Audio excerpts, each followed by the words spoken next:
This is the Horse Radio Network.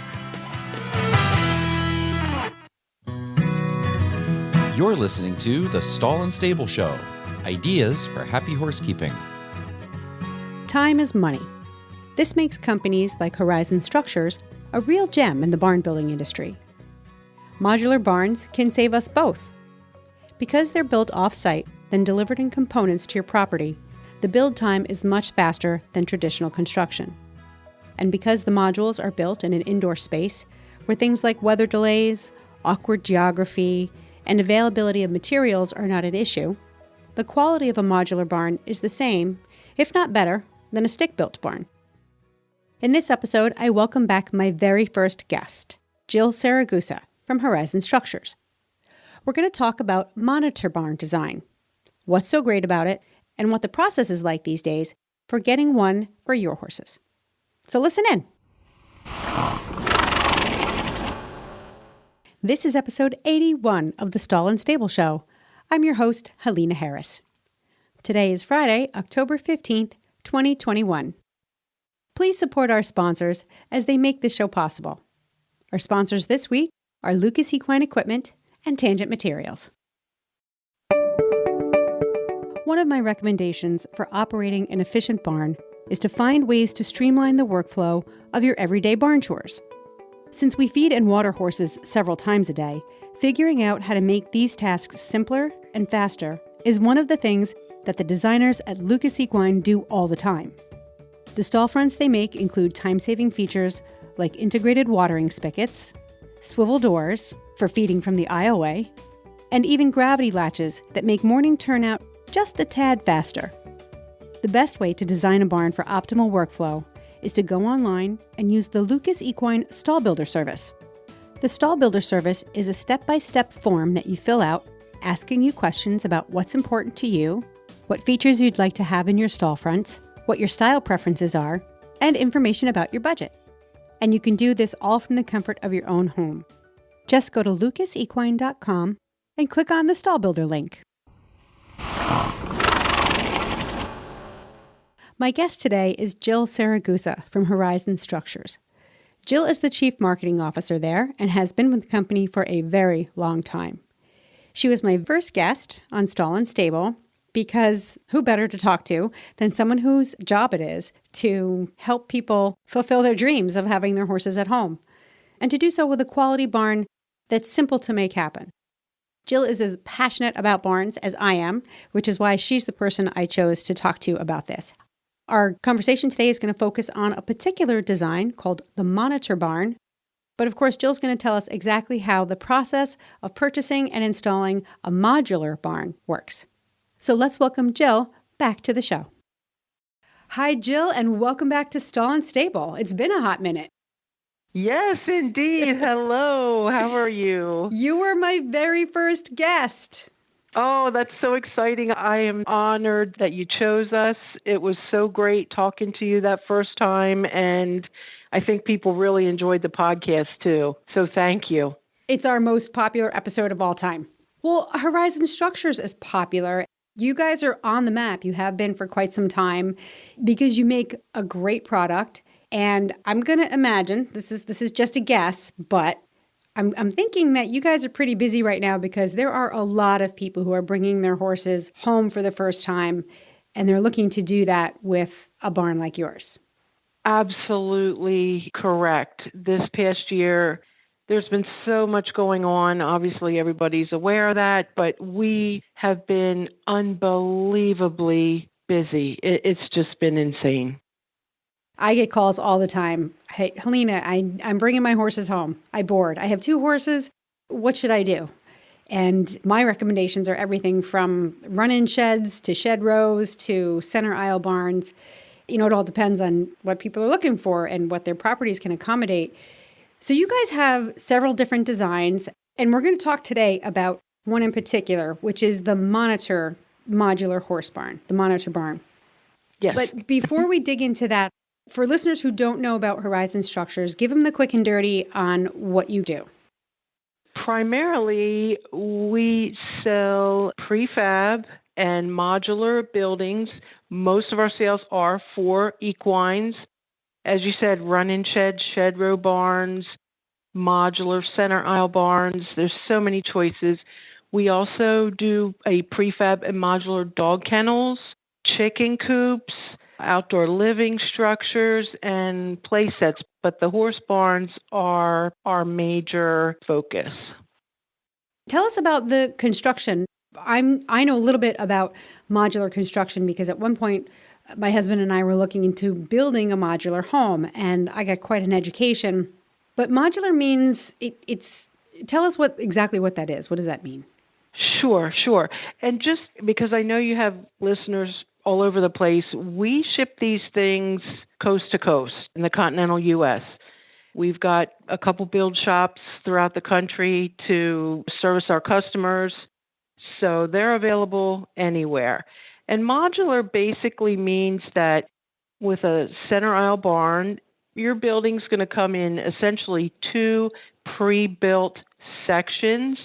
So the stalls are going to be all set up, ready to go, windows, doors in them, stall partitions. If you get a tack room or a wash stall, all that's pre-built. It comes to your property on a flatbed trailer. You have your site prepared ahead of time. We set those two sections down parallel to each other, and then our crew will come along within a week or so and build the roof to join those two halves on site. If you get an overhang, some people call it a lean-to extension off the side of your building, that is also done by our crew on site. It's all included in your price. And they'll do the finishing touches, hang the aisle doors if you get a cupola or anything else that couldn't be transported over the road. We'll take care of all that for you on site. Even a large barn is typically ready for you to use in a week to 10 days. And this is something that we do year-round, coast to coast throughout the United States. I'm glad you mentioned the coast-to-coast thing because I thought that you were just in the Mid-Atlantic area. I didn't realize that you could ship your buildings so far. That's where most of our business historically has been. But because of the demand, as more and more people find out about this, more and more people are finding out that it's a very good option for them to explore. So over the years, we have added other shops to accommodate those customers. Our newest one is in Cheyenne, Wyoming. We're just getting that up and running within the last year probably, and they're starting to get busy too. And then we've got a few that handle our southern customers, so it's working out very, very well.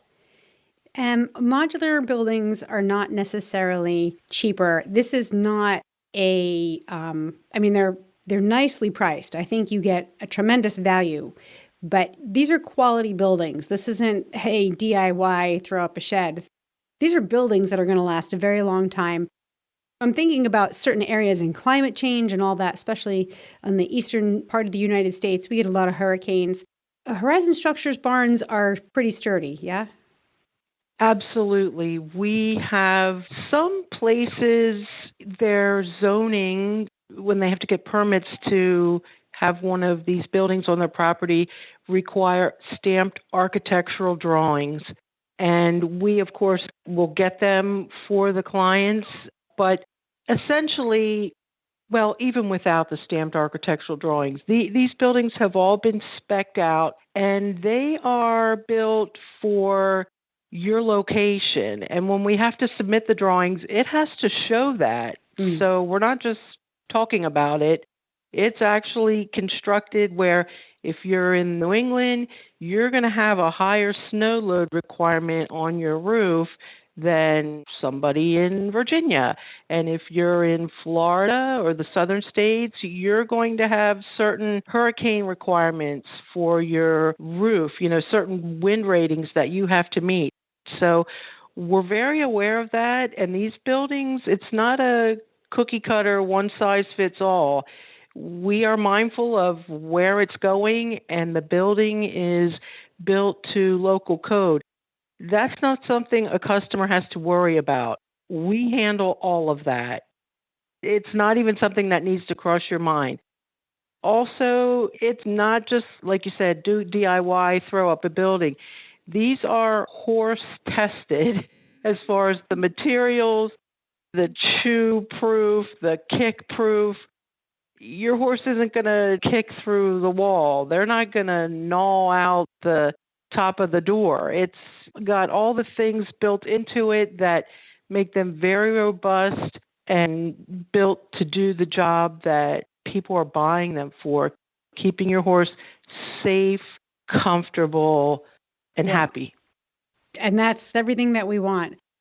I love the idea that you're taking the thinking part out of the barn owner's hands, out of the property owner's hands, because that can get really overwhelming. It's like, okay, these are our requirements, and you have so much experience with the design that you can customize. They're not cookie cutter, but they're built with best practices in mind. So you're not reinventing the wheel every time somebody needs a new building. Exactly. And it's overwhelming enough. There's a lot of moving parts to building a barn. You have to worry about your permits. You have to worry about your site prep. We educate, counsel, and help people as much as we can as far as what's needed. We'll talk to your excavator. We have documentation we can give you to send to your zoning folks. And like you said, all that technical stuff as far as the building construction, you don't have to worry about that. That just takes one thing off your plate, and you can get them plain vanilla. They come with a very healthy list of standard features. You're not, now I got to buy the window. Now I got to buy the door. Now I got to buy the latch. Yeah. You don't have to worry about that. But at the same time, they're highly customizable. So while you're not thinking about all the little technical details, you can have fun thinking about, I want to upgrade my stall fronts to this. I want to upgrade my windows to that. I want to play around with my paint or roof choices. You get to do the fun stuff. You don't have to worry about the technical stuff. That's taken care of for you.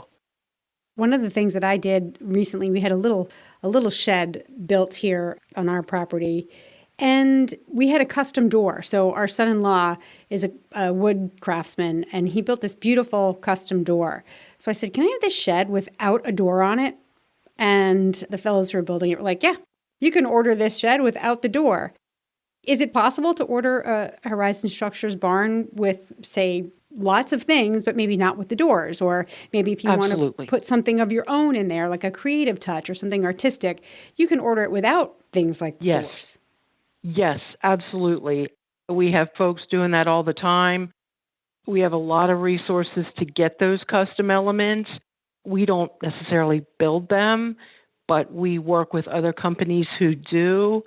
So if you say, I want this kind of door, we're going to get in touch with our resource over here. So you're not necessarily having to outsource all that, although you can. We just try to make it as easy to get what you want or don't want as possible. So we're willing to work with folks any way they need us to. And if that means no doors, then that's not a problem. Okay, let's get into the monitor barn. Tell us about the monitor barn design. Where did it come from, and what are its benefits?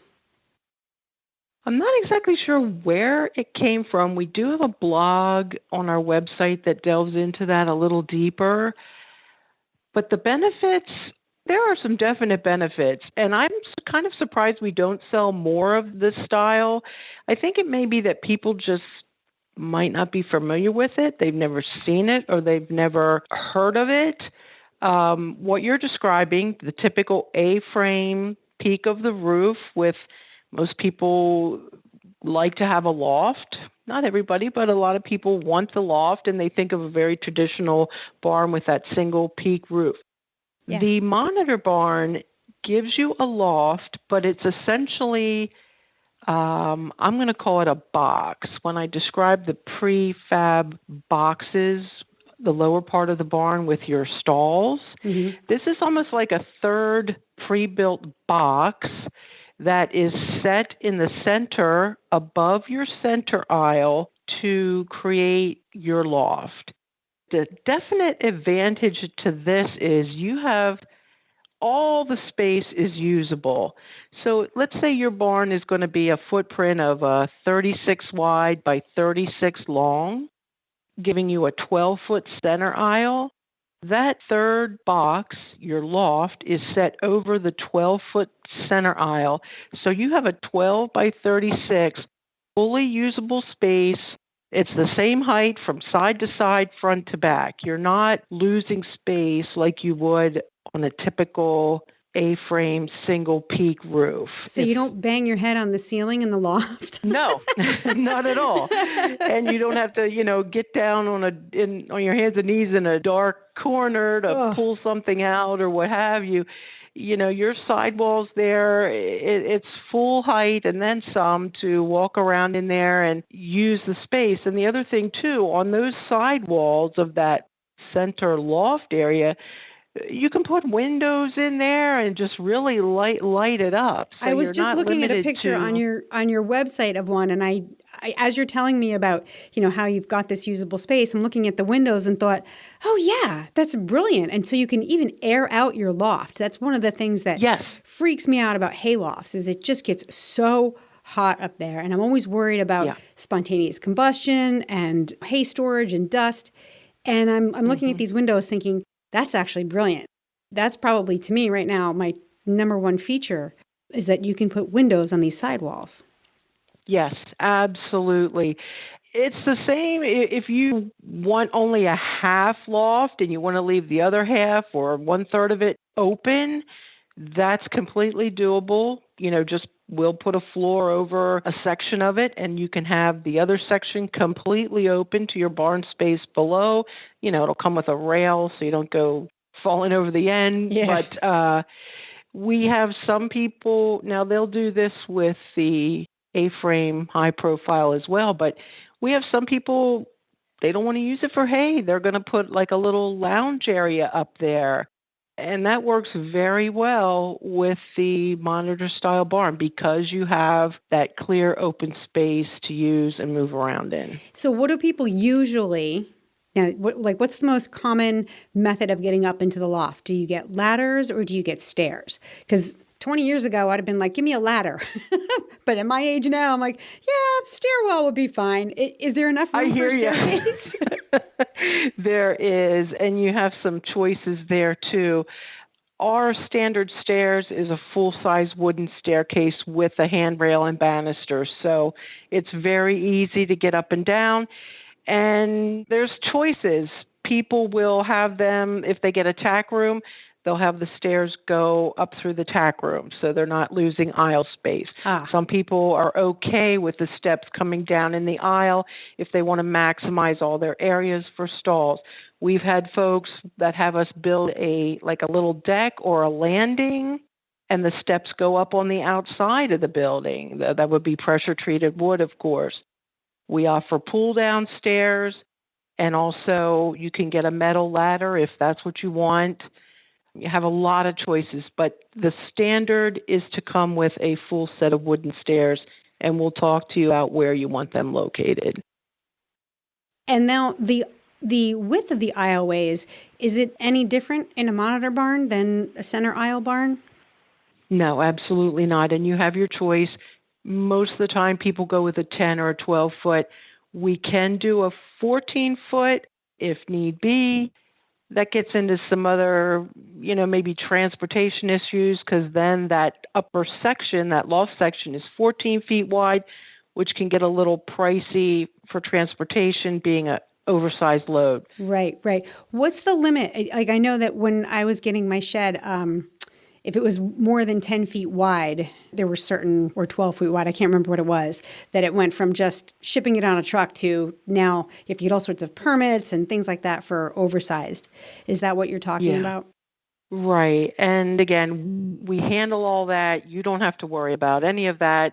Just know that if you go 12 feet wide, it will increase your costs a little bit. 14 feet wide will increase your costs a little bit. But as far as getting permits, escorts, we handle all of that. Okay, so let's talk a little bit about cost. We're not going to price barns out just yet, but wood has been incredibly expensive. I know it's starting to come down now, but shortages have just made things crazy for building. What kinds of woods do you typically build your barns with? And are there alternatives to wood now that the prices are so high? What do you guys use?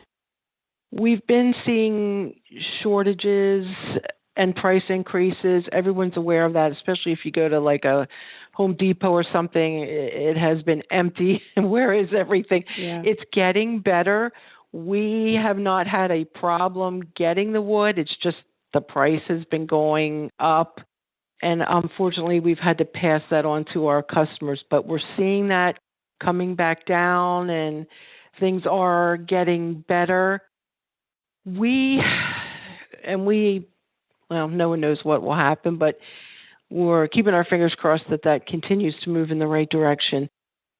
We use primarily a pine on all our framing, kickboards, exterior siding, and there's different types.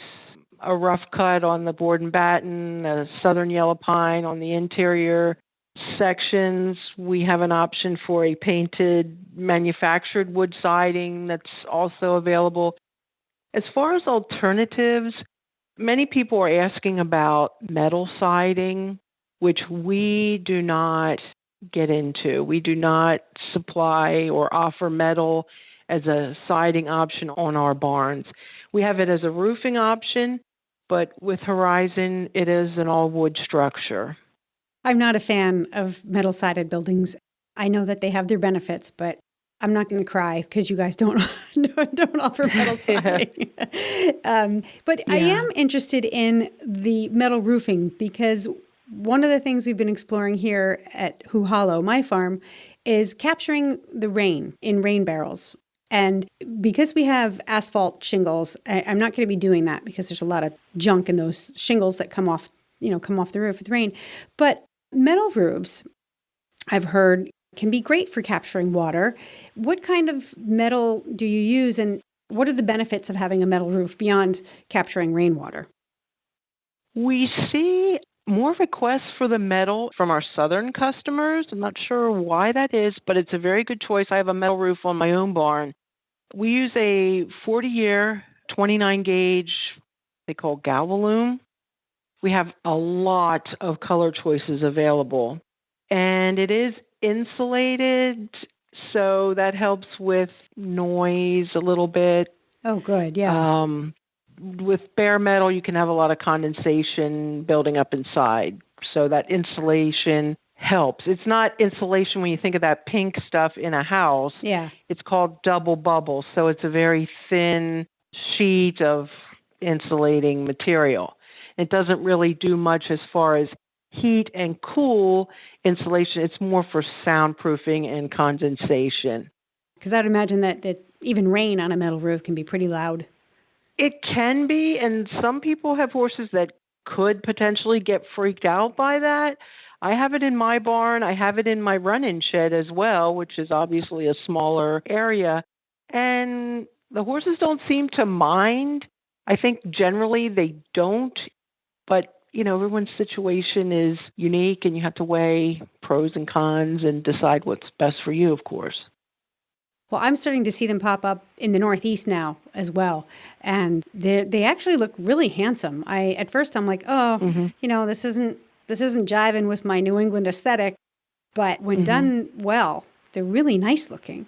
And they are. I think when it comes time for us to redo our barn roof, I'm going to go with metal, specifically so that I can capture that rainwater, because my gosh, the barn is like the perfect eco-friendly multitasking unit. Yeah, make it work for you, right? So you can do that on the monitor barns. So let's go back to this monitor barn design. When we talk about modular buildings, it's because they're done in modules. So each side of the aisleway, where the stalls are, each one of those would be its own module, right? So they're shipped that way. Then they're put together, and then you've got the loft part. That's its own module, right? Correct. Okay. I like this. So the modules are built off-site. They're delivered to your property, and then they're assembled based on the specs that either your architect does or your whatever the smart engineering people have said. This is how they go together. Right. It's built that way in the shop. Okay. Every building is built dependent on where it's going. Maine, Florida, Texas, they all have somewhat different requirements. So that's built into it before it leaves here. Then you're correct. The modules come on flatbed trailer. And in the case of a monitor barn, that section, as I said, is a module too. And we've got some pictures on our website where we bring a crane out there and lift that up and set it right down in the middle between the two pieces on the ground. It's really something to see. And it can be a little overwhelming to see that big, giant thing up in the air. But our guys are very experienced. Once it is set down, everything is sealed and secured, so you're not getting the rain coming in where that top box essentially joins the other two. You know, the roof flashing and everything is brought up against the sides, and it's completely sealed for a watertight building. Let's talk about cost here for a minute. There's a really cute picture on your website. It's a red barn, and it's got an overhang. It's a monitor barn. And I'm going to say I see 2 stall doors, but it may be 4. If we just had sort of average run-of-the-mill materials for a 2-stall barn, can you do monitor style in a 2-stall barn? Yes. Now, or 4 probably, stalls? Right, 4 stalls or 3 stalls and a tack room. That would probably be the smallest one. So your footprint, the smallest would be like a 30 by 20. Got it. Okay. So 30 by 20, and you could fit, say, 2 stalls and maybe, it would actually be 4 stalls, but you could use 2 for stalls and then 1 for tack room and 1 for hay or supply or Correct. Something like that. Okay. Right, correct. Or if you wanted, say, 2 stalls on one side by side, and then the other side, just leave it completely open for, I want to put a little tractor in there or something. Or like you said, if I want to have one enclosed room for my feed and my tack and the other completely open so I could put tools and a little tractor or something, whatever you want, we can do that. So you can configure the interior however, but if we're talking about the smallest size would be a 30 by 20. Correct.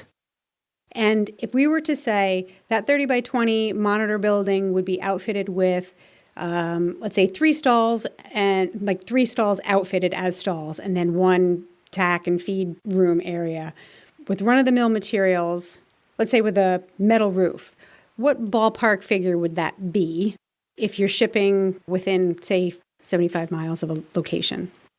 Basically, and I'm going to shoot a little on the high side, till it's all said and done with the metal roof as your only upgrade, you might be in the $45,000 to $50,000 range.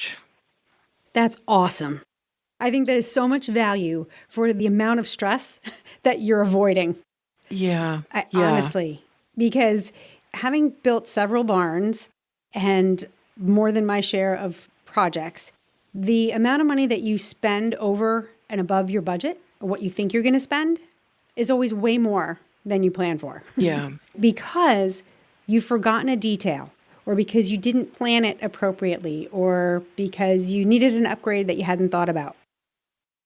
So the fact that number includes all of the expertise, all of the design expertise, and all of the construction, that's the other thing. You never know who you're hiring. Right. We've heard stories, the crew came and then they left and we don't know when they're coming back. Ugh. Or the weather, something happened in the middle of the project and they can't come back in until it stops raining. And, there are so many things that can happen. And basically 99.9% of our jobs, when it's ready to come out to you, you've done a lot of legwork, you got your site ready and everything else. But once we bring it out and start setting it up, about a week on an average size building. If you get into something huge, it could be 10 days. But most of the time, it's ready in a week. I cannot even begin to tell you, listeners, how important that is. And if you've been following my ring debacle, and now, Jill, you might not know about this, but we recently put in a sand arena on our property.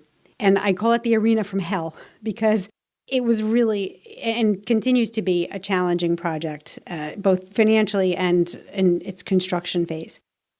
And that is exactly why I reached out to you to have this conversation again, because the stress of this is so fresh in my mind that I said, if they had a sand arena that they could deliver on a truck and drop in my backyard, I'd pay double for that. Yeah. Because the ripple down effect of the stress and the scheduling delays and the materials and the loss of quality, it's not worth it. And so I thought, you know what? Let's revisit modular barn construction because I'm once again really feeling the value of having something of quality built ahead of time that you can count on and that can be put up quickly. Right. And quick doesn't mean shoddy. The quality is built in here before it leaves. We use the same crews all the time. It's not hired day labor here, there, wherever. These guys will travel.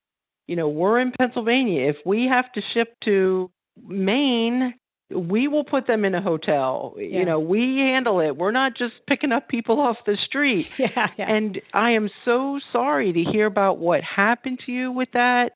We never want that to happen to our customers. We try to educate them ahead of time, talk to them through the whole process, ask them questions that they might not even have thought of about what might need to go into their barn. We counsel them through site prep. We'll talk to their excavator directly. In some cases, depending where you're located, we have excavators that we can take care of the site prep for you too and just make it one big package. We don't want unhappy people or unpleasant surprises at all. You said one big package and I felt my body just go, even though a lot of us we have more time since the pandemic has created changes in our work-life balance. We may have more time to be at home, but we don't have more brain share to devote to this stuff. Yeah, so and you don't want to spend your time doing that. You and I think, are alike, and many of our customers too. I've been dreaming about having my horse home my whole life. Yeah.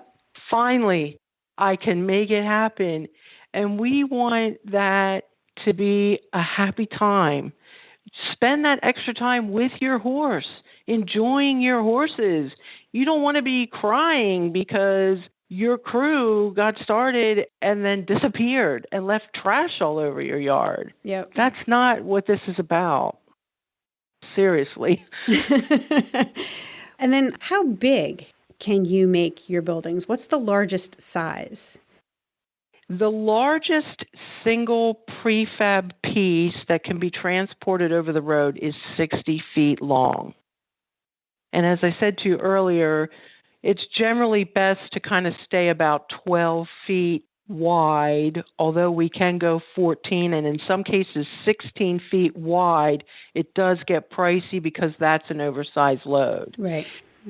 Beyond the 60 feet, if you want to go bigger, and we have built barns that are bigger, you just simply stack the modules together. And when we set it up, we join them. It's seamless. You can't tell that there's 2 or 3 sections joined, in a row. Yeah. So the sky's kind of the limit as far as how long you want to make your building. I'm looking at a floor plan right now that's 122 feet long. So wow. It's really up to the buyer. What's the typical lead time these days for, submitting someone's plans or design to actually getting it built on site? Excellent question. Lead time, if you go from the day I requested my catalog to the day I walk my horse into its stall, you could be looking at a year or more. It's a process, and like I said, there's a lot of moving parts. You have to get your permits. You have to get your site prep. You might have to get financing. You might make changes, revisions. It can be a long process, and that's okay. We're used to that. We'll talk to you every day, all day, for as long as it takes. Okay. To get the actual barn built, we generally, on a larger modular barn, will ask for maybe like 50% monies, and that can be made in stages, but we want to have 50% deposit before we start building. And right now, because of the COVID situation, our lead times have just gone crazy, very, very long. Okay. We're looking at, for these modular barns, maybe, and again, it depends where we're shipping it from.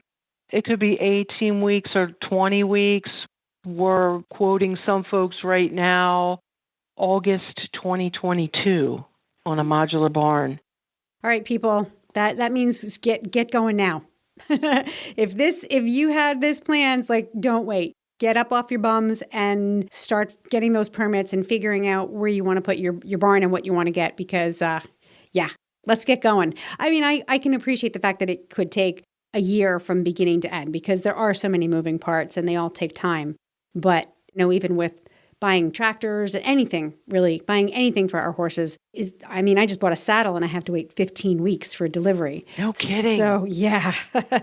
Yeah, and it's not necessarily the manufacturer that's having a hard time, but they've got parts that are coming from overseas, like a little tiny metal button.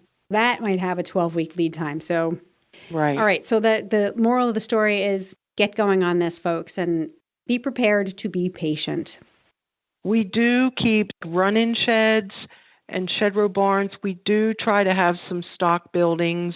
They move in and out of here very quickly. And just check the website to see what's available. It's changing all the time.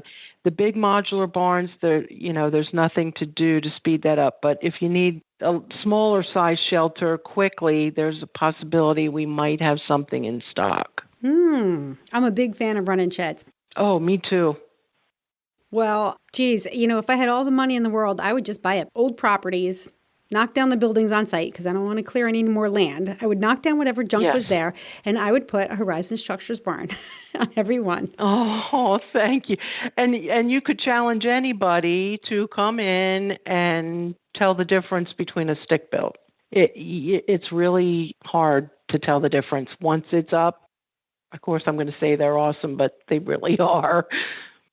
Well, Jill Siragusa, thank you so much for joining me again and talking about monitor barns. We'll have to have you back on and talk about some other things, because we can talk about this all day long. Actually, I do too. But we love it, right? You love it.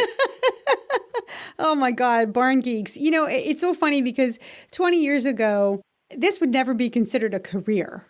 And I remember people saying, I love horses. What can I do? How can I work horses into my professional life?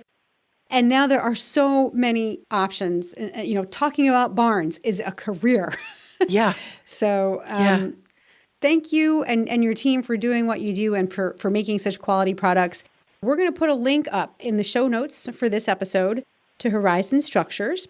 Jill Siragusa, thank you very much for joining me once again. I appreciate it. It was my pleasure. I love talking to you. It's a lot of fun, and I think people can get some really good information from your shows as well. Thank you so much. I hope you enjoyed my conversation with Jill, or at least got inspired. If you've been planning on bringing your horses home, a modular barn is it's a great way to go. Horizon Structures is not an advertiser. They're not a sponsor. They have not paid us in any way. They have not offered anything for free. I'm just personally a fan of the company. And speaking of being a fan, listeners, I have a favor to ask. If you are a fan of this show, I would love for you to take a minute to go up to Apple Podcasts and leave us a positive review. The more reviews we get, the more likely Apple is to share this podcast with a broader audience. If there's something about the podcast you'd like to see improved, send me an email. I love to get your feedback. And remember, you can follow us on Facebook and Instagram, and now on LinkedIn. If you're a horse professional and you're looking for some business advice, go up to LinkedIn, find Stall and Stable, and follow our company page. As always, if you need advice for your barn or your business, I am available for business coaching, consulting, barn planning, and a whole lot more. Thanks once again to our sponsors, Lucas Equine and Tangent Materials, for making this show possible. And to you, my listeners, for tuning in every week. And that's a wrap for this episode. I hope you enjoyed it.